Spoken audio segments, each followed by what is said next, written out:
This is a guide to Warlock and Baldur's Gate 3.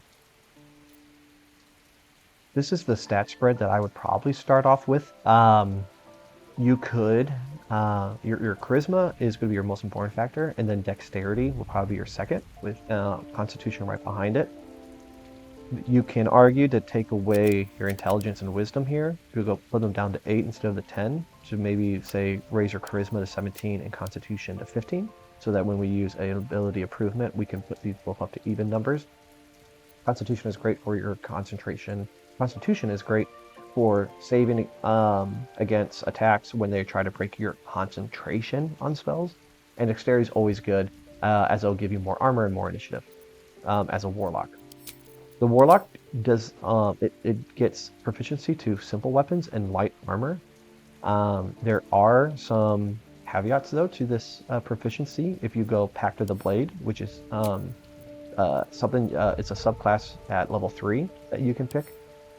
I'll look at 3 subclasses right now. There is a 4th one called Hexblade that was just released today. That does a lot of new things.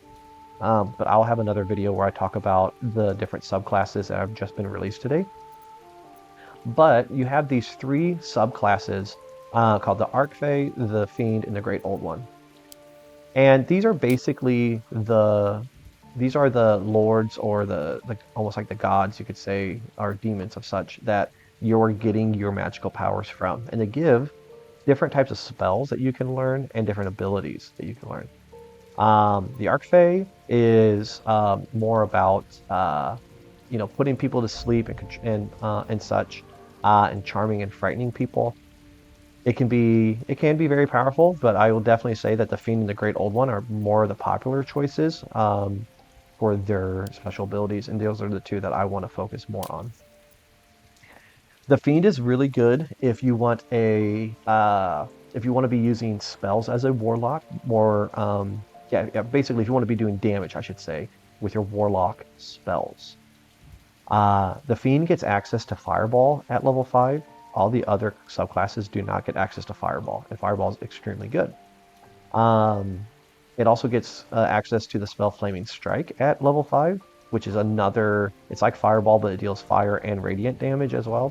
It's a very powerful spell. The Fiend is very good because its subclass feature gives you, when you reduce a hostile creature, so an enemy, to 0 points, right now it's saying you're going to get 4 temporary hit points. And this hit points, I believe it's your Warlock level plus your Charisma modifier. So my Charisma modifier is +3, and I'm a level 1 Warlock.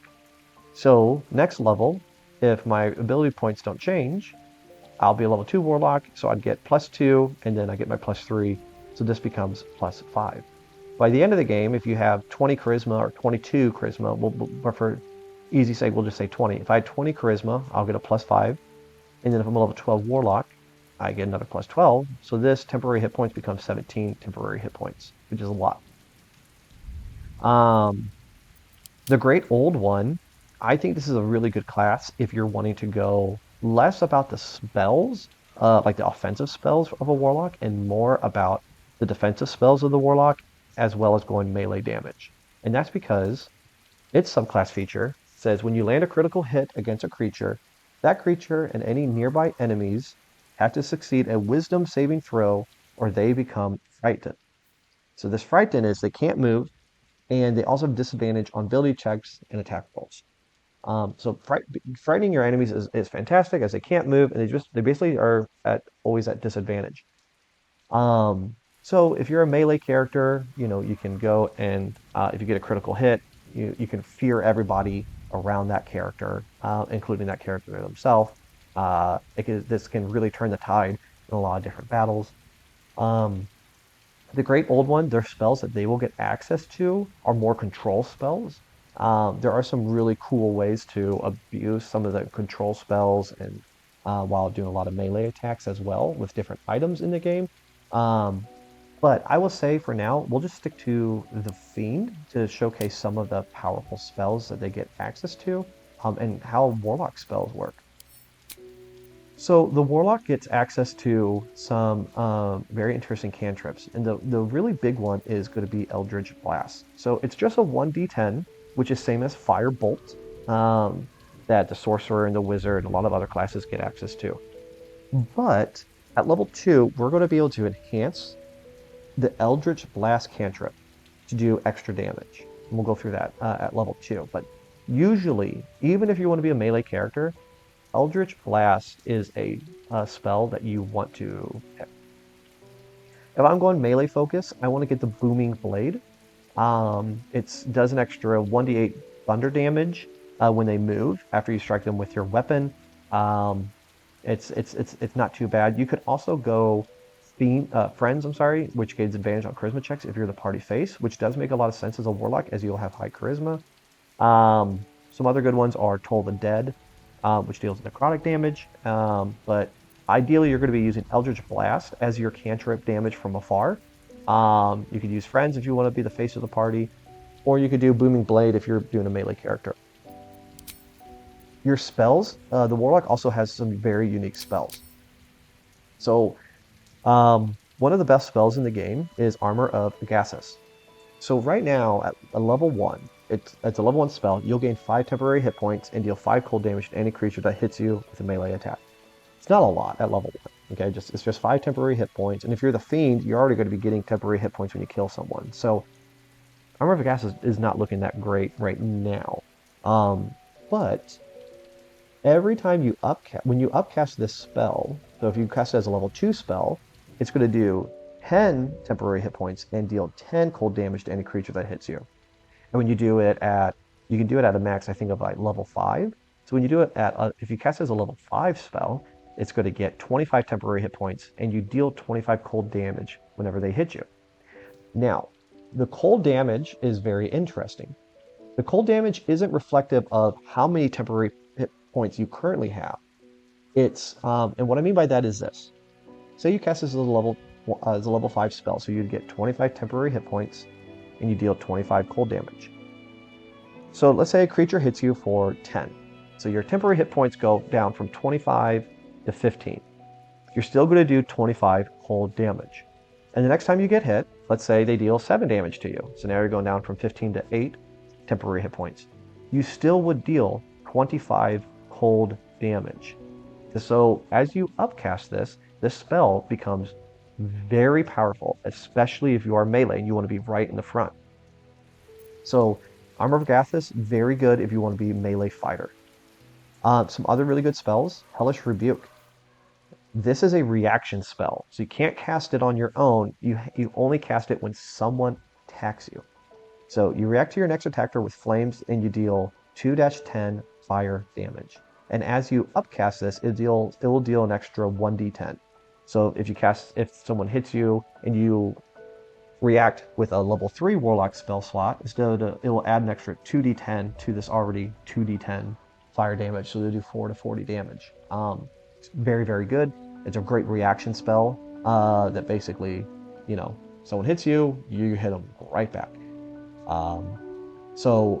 Very good as a whether you're going like a spellcaster or a melee fighter.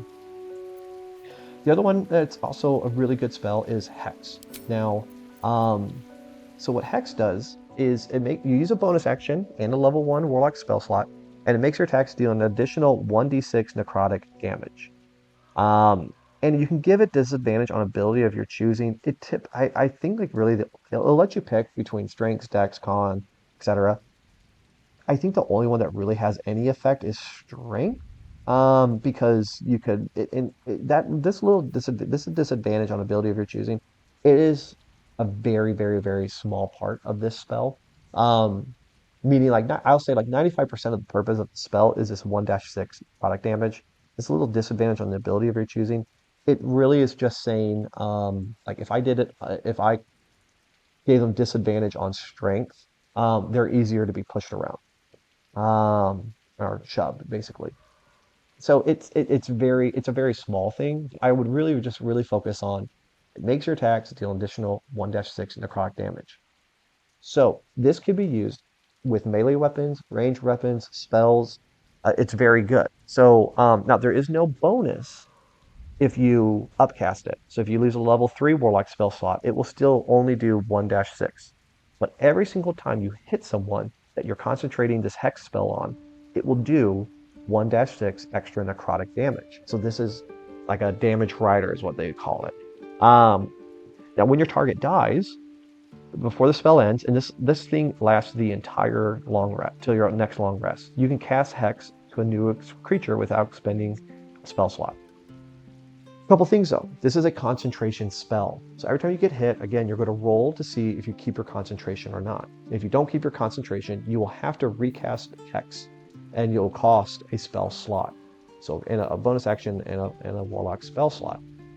So you want to be able to make sure you're not going to lose concentration on this. Also, the other thing about this is that you can only concentrate on one spell at a time. So, if we go back up to cantrips here, if we had the Friends cantrip, it does make us concentrate. So, do note, if you do go Hex, you might stop concentrating on Hex if you try to pass a dialogue check where you use the Friends cantrip.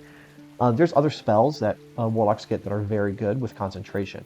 So I would say this is a good spell early on, if you're not the party face, as you can just add some extra damage. But I'll just go Armor and the Hellish Rebuke. You can look at some of these other ones, but these are more common spells that you can find in the Wizard and Sorcerer classes. And they're all pretty good, but I really like these two unique ones for the Warlock. All right. So let's go to level 2. And Warlocks, you're going to get another spell. I'll pick Hex now, since I didn't pick it last time. And you're going to get at level 2 Eldritch Invocations. And as you level up, you'll get access to not only, there's, I think, 10 or so of these different types of Eldritch Invocations that you can get. But there'll be a few other ones added as you level up as a Warlock. They all do some pretty interesting things. I'm going to highlight the most important ones. So Agonizing Blast is probably the best Eldritch invocation that you can get. So it says when you cast Eldritch Blast, which is your 1-10 cantrip, you add your Charisma modifier. So we have it at, it's 17, so we get +3. So this blast will now get an extra 3 damage on top of it. This becomes very good because for most cantrips in the game, at levels 1, 5, and 10, they level up in the background. So what I mean by that is a Firebolt at level 1 does 1 to 10 damage, but at level 5, it doubles that damage, so it goes 2 to 20. And at level 10, it goes up another 1d10, so it'll do 3 to 30 damage. Agonizing Blast, the way this cantrip levels up, is that each blast will do the 1 to 10 damage, but when you get to level 5, you conjure, so instead of conjuring, it says down here that it says conjure 1 beam, it will conjure 2 beams. And at level 10, it will conjure 3 beams. So, this Charisma modifier that's being added to it, it's for each beam. Meaning, right now, I get to add a +3, so I'll do 4 to 13 damage with my Eldritch Blast. But when I get to level 5, I'll double that. I'll get to do 2 beams of 4 to 13, so it'll be 18 to 26 damage. And at level 10, I can do another 4 to 13 damage. So you can see all of a sudden, now I'm my minimum, at level 10, at my minimum here, if I keep my Charisma at 17 with this invocation, it goes to like 12 to 39 damage. Comparatively, at level 10 as a wizard, if you're using like Firebolt, which also does 1-10 damage, it's going to be 3 to 30.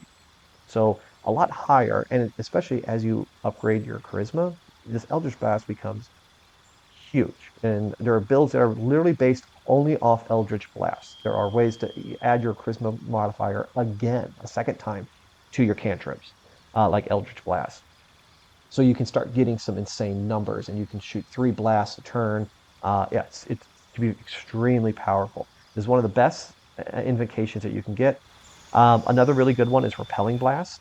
So when you hit someone with that Eldritch Blast that we were just talking about, you can push them up to 4.5 meters away from you. So this is super good at pushing someone off a cliff as well. So you deal damage, and then you'll shove them off a cliff or something, and they'll deal even more damage. Some of the other ones that if you want to get, you can cast. So Armor of Shadows will let you cast Mage Armor, which will, if you're not wearing any armor, it'll increase your armor class to 13 instead of the base 10. So this is good if you're not wearing armor, but remember, Warlocks do get access to light armor, so you might be wearing light armor instead of just clothing. So this one might not be so good if you're doing that. You can do Beast Speech, which lets you cast Speak with animals at will. You could do Beguiling Influence. So you gain proficiency in deception and persuasion checks, which basically mean you're going to be more successful with deception and persuasion when you're talking to people. You can get Devil Sight. If you're a class like the Drow, they can already see up to 24 meters, but but a lot of the other classes can only see up to 12 meters in the dark. Some of them can't even see anywhere into the dark. So if you're a class that's not the Drow, this is also a really good one, especially if you're going to be shooting your spells from far away. Not as good as you're a melee person, but it can still be useful at times if you need to use your Eldritch Blast, even if you're a melee person. There's Fiendish Vigor, lets you cast False Life on yourself without expending a spell slot, and False Life just gives you 7 temporary hit points. It's not bad, depending on how you're building your character. But again, if you're going to Fiend, you're already going to get a lot of temporary hit points. If you're using Armor of Agathis, you're going to get a lot of temporary hit points. And you can only get temporary hit points from one source. So this one's just not a good source to really get it from. But again, if you're not using Armor of Agathis and you're not a Fiend subclass for the Warlock, this could be good to use. Mask of Many Faces lets you do Disguise Self, so you can change it to a different race and pass different dialogue checks that way. You can cast one with Shadows, which allows you to vanish into the darkness and become invisible as long as you stand still until a long rest. Yeah, this one's fine. It's okay. I don't think it's that great, but if you want to go invisible and use it as your action for your turn so no one attacks you, it's not a bad idea. We already talked about Repelling Blast. And then finally, Thief of Five Fates. You can Bane, which is the opposite of Bless, where they receive a 1d4 penalty to their attack rolls and saving throws. So you can use this as a Warlock spell slot, which can be good. But right now, I'm just going to go Agonizing Blast and Repelling Blast. Okay, so we hit level 3. Now, it says improved Warlock spells. Most of your Warlock spells have become stronger. So we're going to get to that in a second. But what we have now is we have access to level 2 spells. Some really good ones are Shatter, Hold Person, Scorching Ray, Cloud of Daggers, Shadow Blade. I'll just go Shatter for right now. But you could pick whichever one you really want. If you want some mobility, Misty Step is also good as it only uses a bonus action. It does use a spell slot, but it's a bonus action, so you still have your action to attack and do other spells. But then you get your Pact Boom. This is going to be important on how you want your Warlock to play. So if you want them to be melee, absolutely go Pact of the Blade. What Pact of the Blade does, you can either summon a weapon, which this one's just okay, but it's going to use your spellcasting ability modifier, and its damage is magical. So a lot of weapons will use your strength to do weapon damage. Some of them can use dexterity, but this says, Pact of the Blade says, you're going to use your charisma. So it's going to basically treat like as if you have 17 strength with your weapon. What you're really probably going to want to do, though, is this blue action. The blue action is Bind Pact Weapon. So what you do is this. Take any weapon you want, even if you're not proficient with it. So I'm a Githyanki. They're really good with swords, but they don't do anything with great warhammers or great axes. Let's just say great axe. And I don't have proficiency with a great axe, but let's say I get this awesome great axe that I want to use. Well, I can do Bind Pact Weapon on it. And what it does is damage becomes magical, which is good. You cannot drop it or throw it. So it also means you can't be disarmed. So no one can take it out of your hands.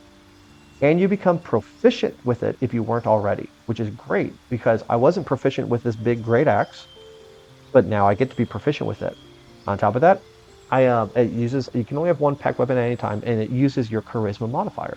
So now I'm this Warlock with this big old heavy great axe. I have 8 strength, so you would think I would suck with it, but nope, it's going to use my 17 charisma instead of my 8 strength to deal with it. Yeah, so if I go Pact of the Blade, I'm going to go melee. It's a great class for melee. Some really easy ways to go about it could be like you go Pact of the Blade, where you want to be melee. You focus more on defensive spells like Armor of Agathis, for instance, maybe Hex, and Hellish Rebuke. But yeah, a good melee build could be going Pact of the Blade. The other two are Pact of the Chain and Pact of the Tome. So Pact of the Chain lets you do Find Familiar. These are these you can like, summon a raven, summon a cat, summon a mouse.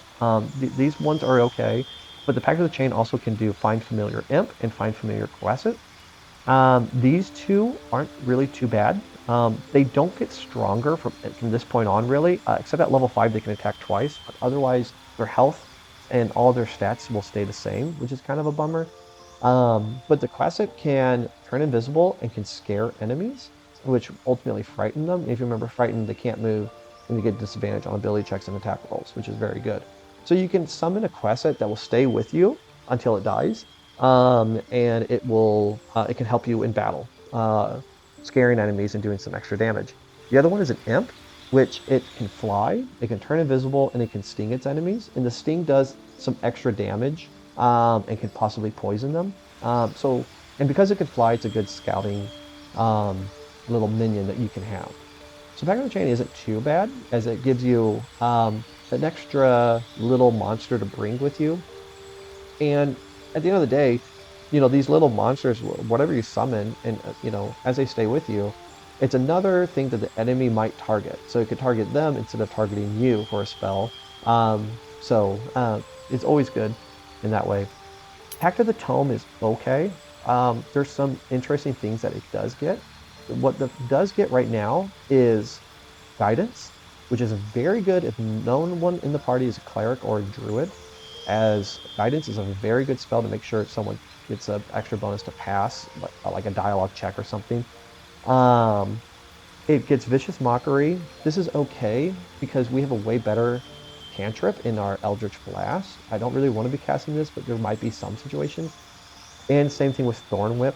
This could be good if I'm trying to pull someone down from a ledge, but this is going to be very specific, especially considering my Eldritch Blast is going to do insane damage. But Pact of the Tome can be good. The only other thing Pact of the Tome gets at level 5 is you get to cast Reanimate Dead, which summons like a skeleton or a zombie for you once per long rest. It can cast Haste once per long rest, and it can cast, I think it's called Call Lightning, which is like a 3 to 30 damage area of effect lightning spell once per long rest. They're good, but yeah, depending on your playstyle, if you want a little bit more spells, maybe you go Pact of the Tome. If you want something to soak up some damage and do a little bit extra in the fight, I'd say go Pact of the Chain. And if you're a melee person, definitely go Pact of the Blade. We're going to go Pact of the Blade this time around. Oh, before that too, before I get to level 4. So something to talk about is the Warlock spell slots. So you have these 2 purple slots. At level 1, you have 1. At levels 2 to 10, you have 2.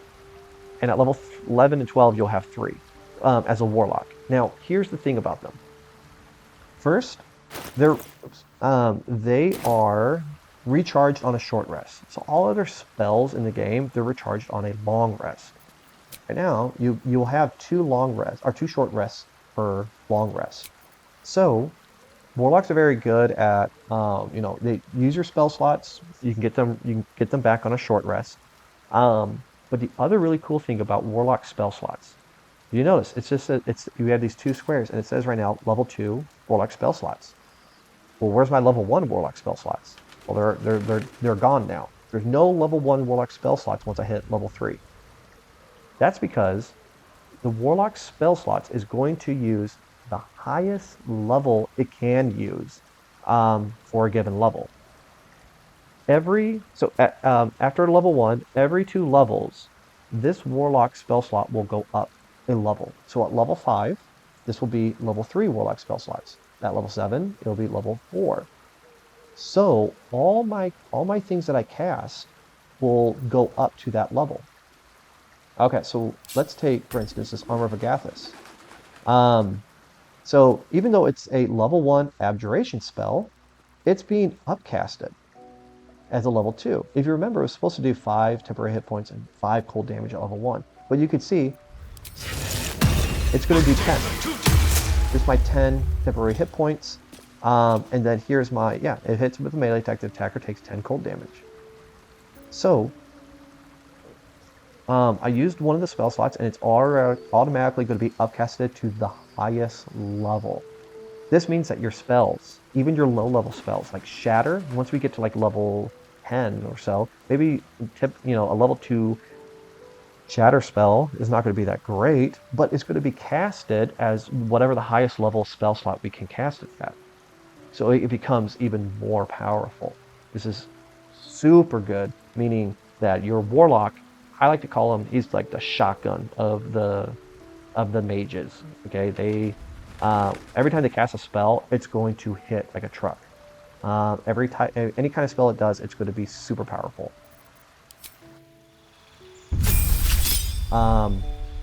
Actually, before I get out to the end of this, let me equip a weapon, and I'll show you the because we did Pact of the Blade. So let's equip something like, okay, here we go. Let's do the Breaching Pike Staff. Okay.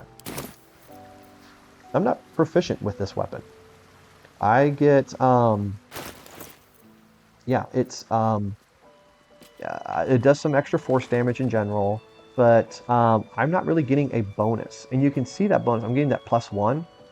But really what it's doing is, on weapon enchantments, is this one says +2, but it's going to go down to +1 because my strength, which this weapon uses strength, is at 8, which would give me a -1 to strength checks. So so when I use this weapon, man, this kind of sucks, right? I'm only getting, I'm only getting 3 to 15 damage because of my strength modifier is down. Yeah, and on top of that, like, look, if I try to attack someone, okay, so right now it's at 65% for him. So with this weapon equipped, I'm going to click this blue Fine Pack weapon. And remember, it's going to make me not only proficient in it, but it's also going to use my charisma instead. So now if I go over it, I'm doing a lot more damage. That +1 is now turned into a +5 because I have at this point 18 charisma, which is giving me that +4 to it. And then you can see weapon enchantment gives +2 to the damage. So yeah, so now I'm doing a lot more damage, and my attack roll went from 65%, now I'm at 95% because I'm now proficient with it. I'm using charisma to attack. So my accuracy went up dramatically. And I don't have, so yeah, I'm using a strength weapon now, but I'm not using my strength to deal with it. I'm using my charisma. So now I can be I can be this character that can do high level spells because I'm using my charisma, which affects my spells. I can have also do insane damage because instead of you also having to level up my strength, I can level up my charisma, which I'm already going to do as a spellcaster, and now I can do a lot of damage since I have high charisma with my melee weapons.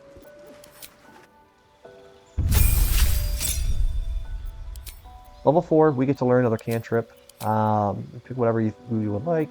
Again, maybe you can pick another level 2 spell. So for feats, as always, ability improvement is very good. You can raise your charisma up.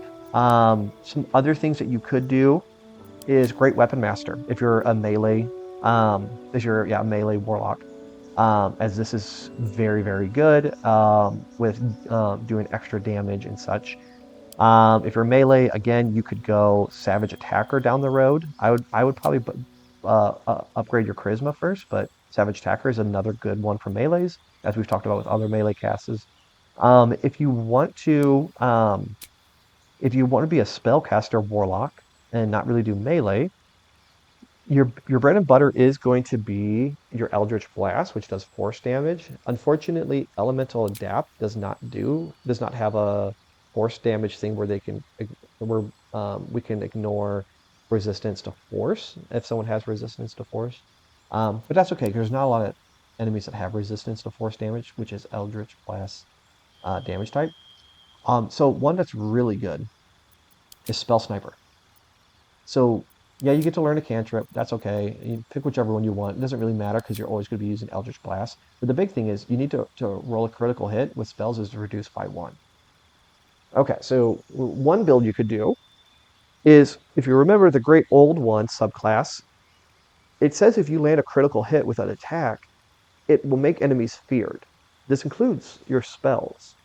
So I can make myself more likely to get a crit if I do this one.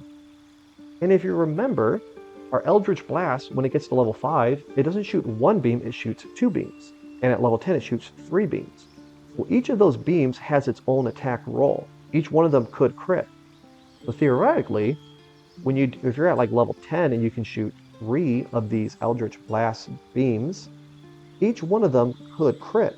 And if one of them crits and you're the Great Old One subclass, all the enemies around him are going to be frightened, which is great. So you can build around a crit, like a mage that's all about getting crits with its spell sniper as well. But yeah, and if you're melee, Great Weapon Master is really good. I recommend getting your charisma up at least to 18 or so. And then finally, one really good one though too is resilience. Resilience is really good if you want to get your constitution up to gain proficiency in saving your throws so that you don't lose concentration. Another one is Warcaster. So Warcaster gives you advantage on saving throws to maintain concentration on a spell. This is also very, very good. So because we're about to get to some of the really good concentration spells. So I'll just do ability points. So level 5 comes around and we get access to level 3 spells. We get to pick one at level 5 and level 6 for the level 3 spells. And there are some pretty incredible spells. So as always, Counterspell is extremely good. It's a great defensive spell. Even if you're a melee, this is great. It could help if if a mage wants to target you. Yeah, you can use your Warlock spell slot to counter it. You can get Fireball if you're a Fiend, which we are. That's our subclass, the Fiend subclass. But the Great Old One would not get this one. But if you're the Fiend and you want to go down that route of doing a lot of magic damage, Fireball is very good. One special spell is Hunger of Hadar. This is basically exclusive to Warlocks. Bards can get them, but it's really pretty much an exclusive spell to Warlocks. So I'm going to show off what Hunger of Hadar does in a second. We get some new Eldritch invocations. So we've looked at all of them that have gone from Agonizing Blast on down to Thief of Five Fates, and they added two more. So you can pick any of the ones that we saw earlier that you liked. Sign of Ill Omen is a new one that they're let us pick from. You can cast Bestow Curse with a Warlock spell slot. This is okay. The curse can be good, but it's again more of a niche kind of thing. I think your Warlock spell slots are used on better things, but if you want to curse the enemy, go right ahead. You can also cast Slow with a Warlock spell slot if you pick Mire the Mind. So you target up to 6 creatures and slow them. And when you slow them, their movement and actions are affected. Where they, yeah, here it is. So their movement speed is halved, their armor class and dexterity saving throws are reduced by 2. They can't take reactions and they cannot take more than 1 attack per turn. They can only take an action or a bonus action. So slow is very good. It's hard to hit with this, but if you have a very high, spell attack, or high spell save DC, maybe you can hit a bunch of enemies with slow, and they're not exactly paralyzed, but they're getting pretty useless. So this could be very good as well, but it does use a Warlock spell slot. If you're the party face, I would say going Influence to gain, so that you can pass more of those speech checks. If you have someone that is, if you're a ranged person using Eldritch Blast a lot, I would go for this if you're not a drow, or especially if you're someone that does not have the ability to see into the darkness. So we'll just go with that one for now. But yeah, you can pick whichever one you like. Level 6, you'll get something from your patron that you're asking from. So our patron is the Fiend, and so for them, once per short rest or long rest, I can add an extra 1 10-sided die to my ability check. So it just makes me more likely to pass an ability check. It happens once, either a short rest or long rest. I can't remember. We're gonna pick another spell. I'm going to do counter spell, but what I also want to do is I can change out a spell I might not like. So I think this is a good time to probably get rid of Hex, especially if I'm the party face. So I also want to be able to concentrate on Hunger of Hadar. I'll get to that spell in just a second. If I'm the Fiend, I want Fireball. If I'm not the Fiend, I don't have access to Fireball, so I might be okay with keeping Hex, but up to you how you want to go about it. Okay, so let's go over Hunger of Hadar because it's a very unique special spell. So Hunger of Hadar, what you do is when you cast it, oh, Mr. Skeleton. Okay, so when you cast it, you get this big, massive black cloud here, and anybody inside of it, the area is difficult terrain, meaning that their movement speed is halved, so it's hard for them to get out. They're blinded, which they have disadvantage on attack rolls. Their range of attacks and spells are reduced to 3 meters, which is very short. And attack rolls against them have advantage. Super good. So they're becoming more and more useless. Anybody that's in this black cloud is becoming more useless. And then finally, if they start their turn in this black cloud, they take 2 to 12 cold damage. If they end their turn in the black area, they could possibly also take another 2 to 12 acid damage. It is a concentration spell, so it lasts 10 turns, and it can break if people keep attacking me. So, remember, if you start your turn or end your turn, you can you could take damage. So, it's my turn though. I've already started my turn. I have not ended my turn, so I could totally walk in here. I'm blinded right now, but I'm not going to take any of that damage. I could just walk out though, and when I end my turn, I'm not taking any damage. And you can see the Hunger of Hadar got crossed out for this character. If you are a non-melee, spell casting warlock, a really good combo is if you use Eldritch Blast with this smoke cloud, whatever you want to call it, Hunger of Hadar.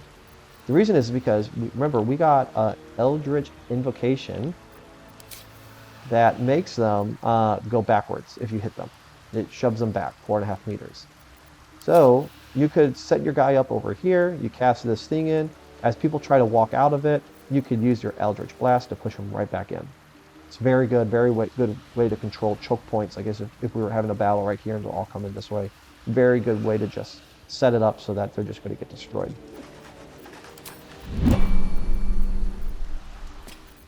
Okay. That's going to be the very big things about the Warlock. As they level up, they're going to get access to more and more spells. The Fiend will get access to Wall of Fire. The Great Old One gets access to different ones, but you can look up their spells on the wiki. You get another Eldritch Invocation. There's 3 new ones that they add. You can cast Polymorph with a Warlock spell slot, which turns people into a sheep. This is okay. It's not too bad. You can cast Confusion with a Warlock spell slot. And then Book of Ancient Secrets, you can cast Ray of Sickness, Chromatic Orb, and Silent spells once per long rest, and they don't cost any spell slots, but they are not upgraded spells. So this Ray of Sickness would be a level 1 Necromancy spell, not like a level 4 or anything like that. Same with Chromatic Orb and Silence. This is not really that great. There's better uses of your actions, so I wouldn't really go Book of Ancient Secrets. But you can if you just want to have access to Silence, I guess. Yeah. Yeah, so again, if you're the party face, maybe going Influence. Level 8, we get to pick another spell. Banishment's always a pretty good spell to get rid of something that's too difficult. Again, we can do our ability improvement here. I think I'm going to go Spell Sniper at this point. If I was a ranged Warlock, I'm not a melee Warlock, I'd probably go that or Dual Wielder.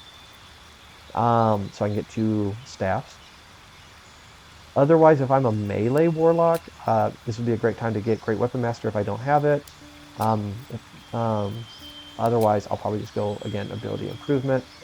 So let's just say I'm going melee, I'll do Great Weapon Master. Level 9, you get access to level 5 spells. The Fiend gets access to the Flame Strike and the Cone of Cold. Both of them are very good damage spells that you might want to take. They also get access to Hold Monster. Not the Fiend, but all Warlocks. You can look up which spells each subclass gets on the wiki at level 5, as these two would be replaced by your specific subclass you pick at the beginning. I'll go Flame Strike. And you get, again, another Eldritch Invocation. There's 2 more that were added to the list. Otherworldly Leap lets you cast Enhanced Leap, which triples your jump for 10 turns, and you can do it without a spell slot. This could be very good if you just want to get around to certain areas. Yeah, it's not too bad. And then Minion of Chaos, you can cast Conjure Elemental, which is a level 5 conjuration spell, but you do use a Warlock spell slot. This is also pretty good, as these elementals that you can conjure are pretty tanky and can do some pretty cool things.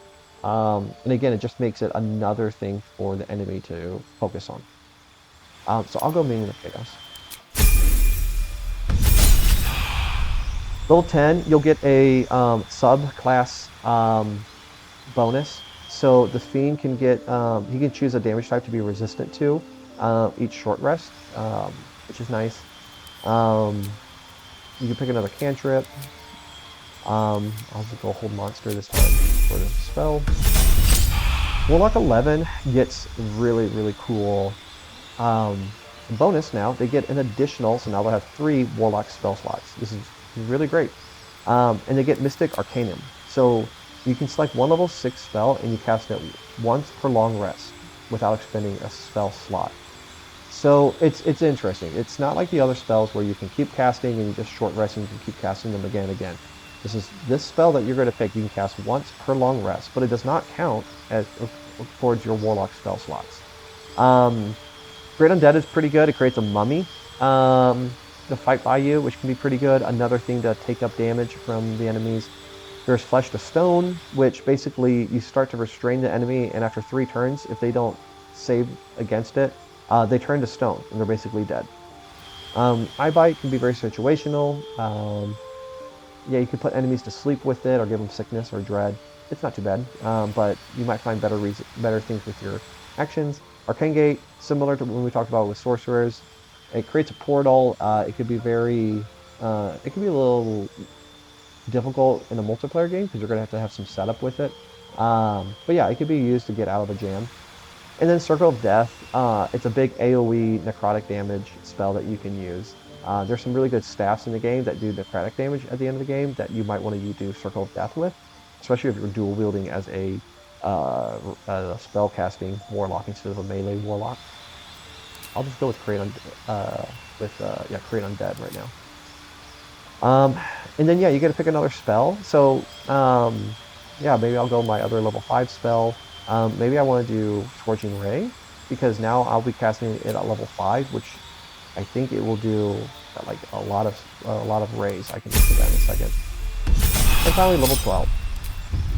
So you pick another spell. I don't know, let me pick a random one. Let's do this cold. You get one last Eldritch Invocation, and there's only one of them that they added. And it's very good for melee. It's not great for the other one. And it's Life Drinker. Life Drinker says, attacks me with your weapon, deal additional necrotic damage equal to your charisma modifier. So if our charisma is at, we get a +4 right now. So all your attacks, if you're a melee person, deals an additional 4 damage, which is pretty good. This is a good one for melee. If you're not a melee Warlock, there's no really big reason to get this. You can pick another thing that you like from these. But I'll just go with Life Drinker. And again, you're at level 12, so you get your final feat. It's good to get your charisma up to 20. If you're melee, yeah, you could either get them up to 20. If you're already at 20 through other means, Savage Attacker is a good one if you're melee. If you want to equip better armor, depending on your race, and being a Warlock, you might only have access to light armor. So maybe you go moderately armor to get medium armor access. Yankee actually already have medium armor as they can already equip, their race can. So you could go medium armor master if you wanted, or you could go heavily armored. You need to have medium armor proficiency in order to get this feat, heavily armored. But if I wanted to wear heavy armor, I could do that now. But yeah, so if you're melee, those would be the things I would probably check out. If you are a ranged non-melee Warlock, again, ability improvement to get your charisma up to 20. Or you could go dual wielder at this point if you don't have it to dual wield your two staffs. Or you can go spell sniper, especially at this point. If you don't have spell sniper, go get spell sniper. You watch your Eldritch Blast go crazy. So I'll just do that for simplicity's sake. Yeah, so you'll see now we have three level 5 Warlock spell slots. I got that level 2 Scorching Ray, which is supposed to do 6. It's originally supposed to do 6d6 rays of fire or whatever. But now it's upcasted 3 extra times because we're going to be using level 5 Warlock spell slots. So it goes from 6d6 to 12d6. So now also my damage is 12 to 72 instead of 6 to 36. Very good. Upcast now. I can use that. Wall of Fire gets upcasted as well. Fireball gets upcasted now as well. Yeah, so all these spells are going to be upcasted. And some of these, which are really cool, are like Banishment. It's a level 4 spell. Usually you target one person and they get banished, but now that they're level 5, you get to upcast it, and you can do an additional target. So now when I do Banishment, I could banish, 2 different people here.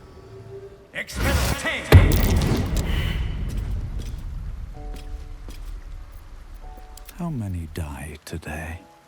Anyways, so yeah, the Warlock has tomorrow. a lot of versatility. You can go melee, and you can go defensive. You can go offensive. You can go ranged with your spells. You can inflict fear on them. You can do a lot of damage. Your spell slots are always going to do high level damage. They're not as good in long-winded fights where you use all your level 5 Warlock spell slots, but even if you did use all your Warlock spell slots in a fight, your Eldritch Blast will always still do a good amount of damage. It's better than other spell classes' cantrips. So this is probably the strongest cantrip in the game. So yeah, and then again, they can summon. I can summon an elemental. Air, earth, fire, or water elemental to, stick with me, and he has different abilities. Shouldn't have wished to I live can in more summon. interesting I can times. create undead. They won't let me. I have to find someone dead, but I could reanimate the dead and make a mummy to fight by my side, which is similar to the water elemental that will follow me and such, and do attacks with me and everything. So yeah, a lot of versatility with the Warlock and such. Very, very fun class to try out.